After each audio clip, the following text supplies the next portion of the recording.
அடா டேய் குட்டி பண்ண என்னடா இது இவ்வளவு பெரிய ஆம்லெட்டடா போடுவ நீ? ஒரு அட்டை முட்டையை வச்சு ஊத்திட்டான். தோசைக்கல்ல தண்ணி ஊத்தி நல்லா கழுவிட்டான். உரைச்ச 30 முட்டையுமே கல்லுல எடுத்து ஊத்திட்டான். தேவையான உப்பை சேர்த்துட்டான். பெப்பரை நல்லா தூவி விட்டுட்டான். ஒரு கை கொத்தமல்லியை பொடிசா கட் பண்ணி மழைச்சால் மாதிரி தூவி விட்டுட்டான். சுத்தி எண்ணெயை ஊத்திட்டு அப்படியே ஆஃப் ஆயில மடிச்சு எடுத்துட்டான். ஏய் குட்டி பண்ண ஆஃப் பண்ணலடா, இவ்வளவு பெருசுக்குது, கொஞ்சோண்டு கூடண்டா. பார்த்தா வேலைக்கு ஆகாது. ஏய் குட்டி பண்ண அங்க பாரு காக்கா. காக்காவா? எங்க காக்கா?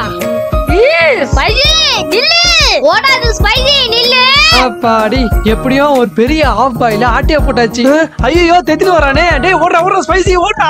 அடா டேய் இந்த பிரியாணி கடை இவ்வளவு ஹைப்பர் குடுத்தீங்க. அப்படிதாங்க ரீசெண்டா நானும் குட்டி ஃபானும் சேர்ந்து தொக்கு பிரியாணி சாப்பிடலான்னு சென்னையில இருக்கிற முக்காவாசி யூடியூபர்ஸ் ஆஹா ஓஹோன்னு சொன்ன KGF பிரியாணி கடைக்கு தான் போயிருந்தோம். இவங்க கிட்ட இருக்குதே மொத்தம் 4 வகை பிரியாணி. ஃபர்ஸ்ட் ஒன் சிக்கன் தொக்கு பிரியாணி, ஹைதராபாத்திக் சிக்கன் பிரியாணி, பீஃப் பிரியாணி. இவங்க ரீசெண்டா லான்ச் பண்ண மந்தி பிரியாணி. நாங்க போன டைம் என்னவோ அவங்களுடைய மந்தி பிரியாணி கிடையாது, மத்த 3 பிரியாணியுமே ஆர்டர் பண்ணிட்டோம். அப்பனா சொல்லணும்னா அவங்களுடைய ஹைதராபாத்திக் சிக்கன் பிரியாணியும் பீஃப் பிரியாணியும் சொல்றதுக்கு ஒண்ணும் இல்ல. ஆனா நீங்க ஒரு வாட்டி ட்ரை பண்ணலாம். ஆனா அவங்களுடைய யூனிக்கான தொக்கு பிரியாணி இருக்கே, அவங்க கொடுக்கிற குஸ்காவும் அதுக்கு மேல ஊத்தி கொடுக்கிற சிக்கன் தொக்கும் மிக்ஸ் பண்ணி சாப்பிட்டு பாருங்க, சும்மா அஜால் குஜலாவா இருக்கும். நீங்க KGF பிரியாணி கடைக்கு போனீங்கன்னா என்னுடைய சஜஷன் சிக்கன் தொக்கு பிரியாணியை மட்டும் ஒரு பிளேட்ல 2 பிளேட் கூட நீங்க வாங்கி சாப்பிட்டு வரலாம். KGF பிரியாணி ஷாப் எக்ஸைட்டா எங்க இருக்கு பாத்தீங்கன்னா சென்னை OMR தான் இருக்கு.